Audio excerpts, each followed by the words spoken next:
Nathan Cox here. Okay guys, thanks for watching. I'm going to show you all how to take a nail out of the tire and patch it without taking it off. Now yes, granted, this doesn't always work for every vehicle. Some vehicles, you know, the wheel wells really kind of hide the tires up in them, and so this might be very hard to do in some vehicles. The front tires are obviously easier because you can turn them out like this, and you can obviously see the little screw. This is actually a screw, the little screw head right there. The back tires are harder, okay? So this isn't like, sometimes you just have to take the tire off, and it's the same process if you have to take the tire off. On how to fix it, it just means you have to take the tire off too. That being said, what do you need? All right, they sell these little kits, and they're under $10, and they got these little tar-covered strings in them. Okay, and then you're gonna have you should have two handles. They both look like little screwdrivers. Let's get a little closer. So I'm kind of like really tucked down in here so you guys can show you. Okay, so you got one that's all roughed up right here. Okay, and you got this other one that looks like I don't know, like a sewing needle almost. You know, it's got this little eye hole right there. Let's put it, oh, there you go, up there against the vehicle. Now you can see it better. Okay, and then you have the little tar-covered plugs. Now a lot of you are going to ask, do those things really work? I've seen them in the store. They can't really work that good, right? Because it's like less than $10, and we're talking about fixing an automotive tire. Well, let me tell you this real quick. Back in high school, which yes, was a while back for me, but still, I used to drive my friend home, just like, you know, almost every single day. Lived down dirt roads, and obviously the guys that lived down there had a lot of nails falling out of their pickup trucks. Because when I finally changed out those tires on my car, I had, honestly, an average of 8 of these plugs per tire. That was the average, okay? And I never lost a single plug, okay? None of them ever failed on me. I never lost one. So, and I've used these ever since. Still, never had one fail on me, okay? All right. That being said, they do have some really cheap ones and some better kits. Do yourself a favor and spend a couple bucks more and buy the better kit when you get one. All right.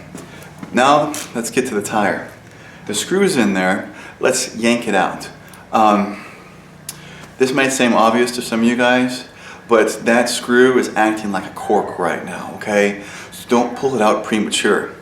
Only pull it out once you have, when you're ready to pull it out, when you're ready to patch it and you have an air compressor around so you can fill the tire back up.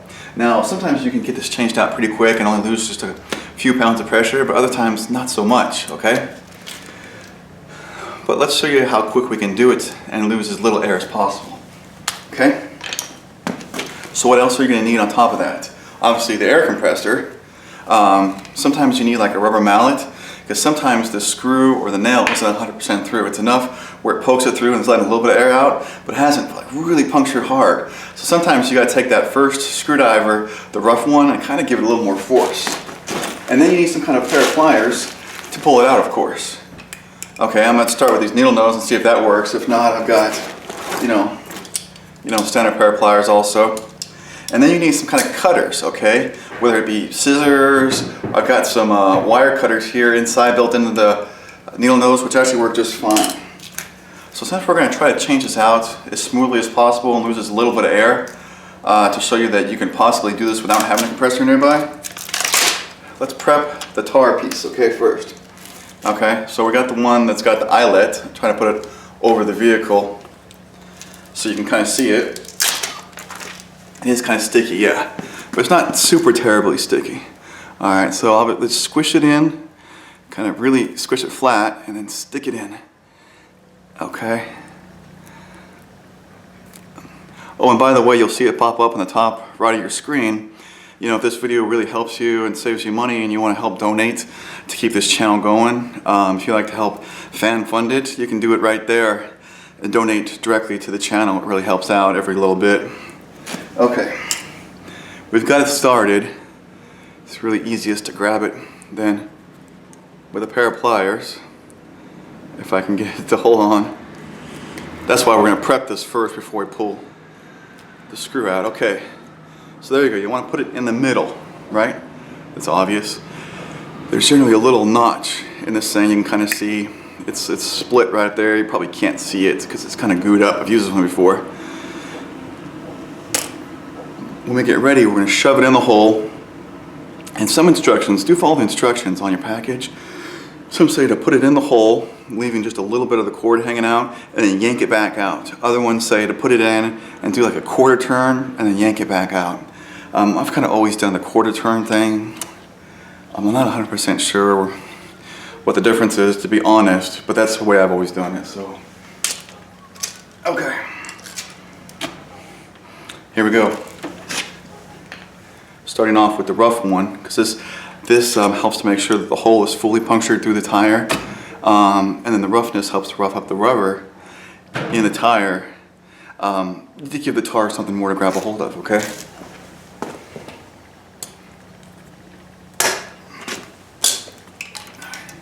Trying the needle nose.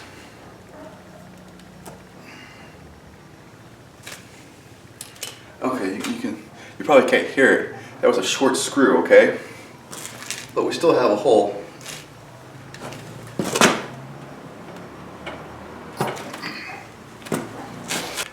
Okay, then you guys get a better shot of this wheel, better angle, so you quit just looking at my butt, right? Like I said, I went in, and most of the way out and back in, and then out. Well, actually, I'm gonna go out again. So I've gone in and out. It'll be going in and out twice, and now we're gonna insert the plug.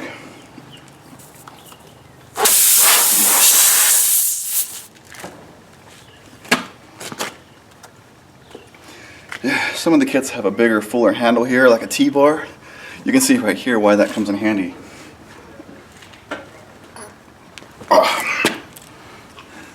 Sometimes the mallet helps out to really get it past like the steel radial part. So that's what we're trying to break through.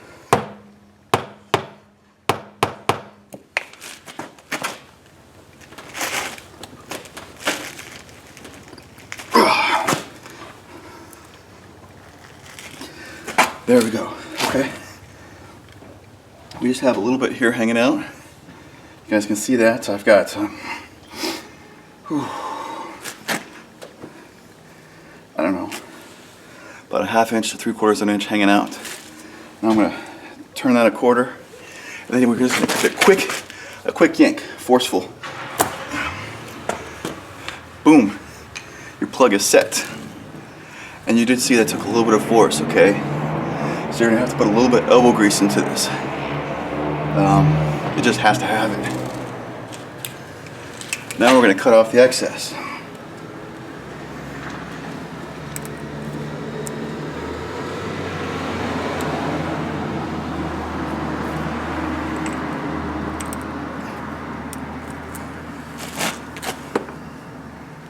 Okay, here.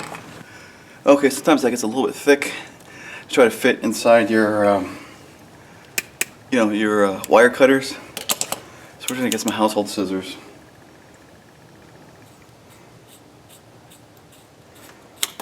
There we go. It is basically just a tar-covered twine, but you do want to cut off the excess, get that clean. Okay. That really is all there is to it. Right there, we're done. Except for topping off the air pressure now, of course. So do take a moment and check your tire to see what the max air pressure, suggested air pressure is for that series of tire. I know everyone thinks, well, it's 35 pounds, duh, right? Well, not really. That used to be like a common, pound for an average automobile.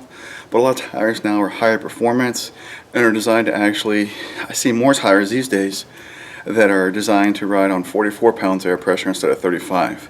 So just check the tire and what it says it wants and what it should have for maximum tread wear and everything else like that. Other than that, we've just patched the nail hole without removing the tire.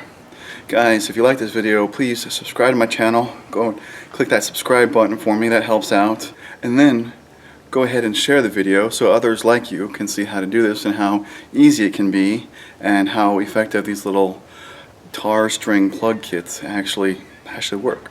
They're very effective, and you saw there I lost very little air pressure. So guys, thanks again. You have a good one.